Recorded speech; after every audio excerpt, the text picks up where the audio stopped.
मेरे भाई एवं बहनों, तो आजकल चलती ही रहेगी शादियों का सीज़न। और हम अपने बच्चे की शादी ब्याह करते हैं। अभी तो हमारे बच्चे छोटे हैं, लेकिन आप लोगों ने किया होगा।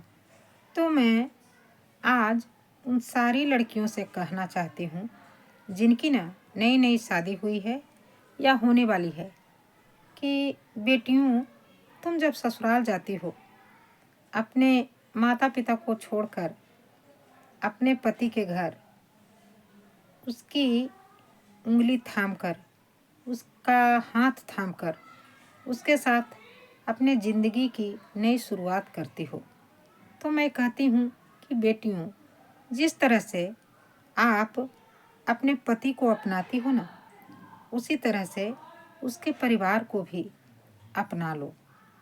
और इतना याद रखो कि तुम्हें एक माँ बाप तो पहले से ही तुम्हारे पास थे, और एक माता पिता तुमको और बोनस में मिल गए। और उन्हें खुश रखने का प्रयत्न करो, कोशिश करो।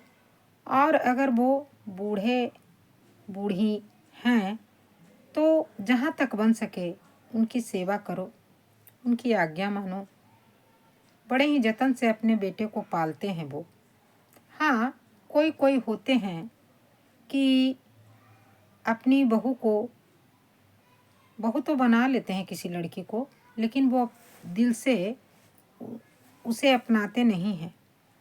लेकिन जो माता पिता सीधे हैं, सरल स्वभाव के हैं, उन्हें तुम लोग ना तकलीफ मत दो, और थोड़ा उनकी बातों का मान रखा करो तुम बेटियों। मैं कहती हूँ कि माता पिता ने तुम्हें बहुत आज़ादी दे रखी थी या दे रखी है, लेकिन ससुराल जो है ना, तुम्हें संस्कार सिखाते हैं। और सास तुम्हें वो देती हैं जो तुम्हारे माता पिता ने तुम्हें नहीं दिया था। वो अपने जिगर के टुकड़े को, अपने बेटे को तुम्हें सौंप देती हैं, अपने खानदान को आगे बढ़ाने के लिए तुम्हारे ऊपर, तुम्हारे कंधे पे जिम्मेदारी देते हैं। तो तुम्हें भी चाहिए कि उनकी इस जिम्मेदारी को तुम श्रद्धा से, भाव से, प्यार से, आदर से आगे ले जाओ। उनकी जिम्मेदारी को बढ़ाओ, अपने ऊपर लो, और थोड़ा कष्ट भी हो तो सहो। तुम्हारे घर में भी तो तुम्हारे भाई होंगे, तो क्या तुम चाहती हो बेटियों कि तुम्हारे माता पिता को तुम्हारी भाभी के द्वारा कष्ट पहुँचे? नहीं ना। तो फिर तुम कैसे किसी के माता पिता को कष्ट देने के बारे में सोच लेती हो? कष्ट दो, जो तुम्हें कष्ट दे उसे कष्ट तुम भी दो। मैं तो कहती हूँ कि अगर हो सके तो उन्हें माफ़ कर दो, क्योंकि उनमें इतनी सद्बुद्धि नहीं है कि एक सास का दर्जा क्या होता है। सास का दर्जा तो माँ से भी बड़ा होता है, लेकिन कोई कोई औरतें ना ये भूल जाती है।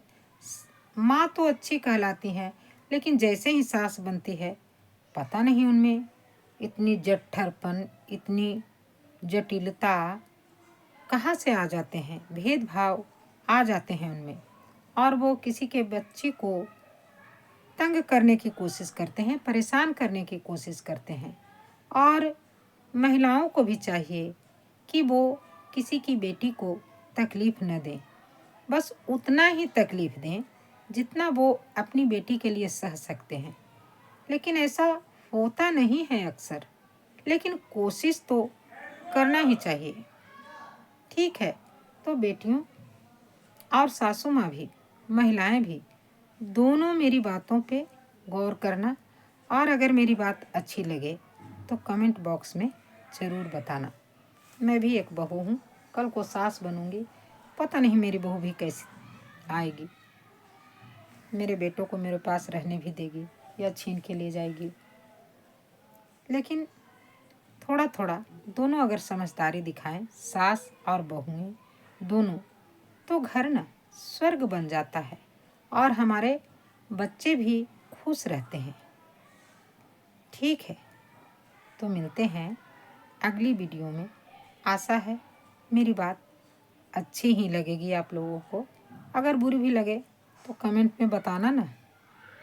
ठीक है, तो नए साल की हार्दिक शुभकामना, बहुत बहुत शुभकामना नए साल की।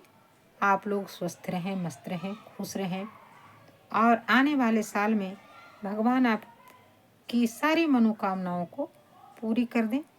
और अगर एक लड़की है तो अच्छी बहू बनो, अच्छी बेटी बनो, और अगर एक महिला है तो अच्छी माँ के साथ साथ अच्छी सास बनने का भी कोशिश करो। धन्यवाद।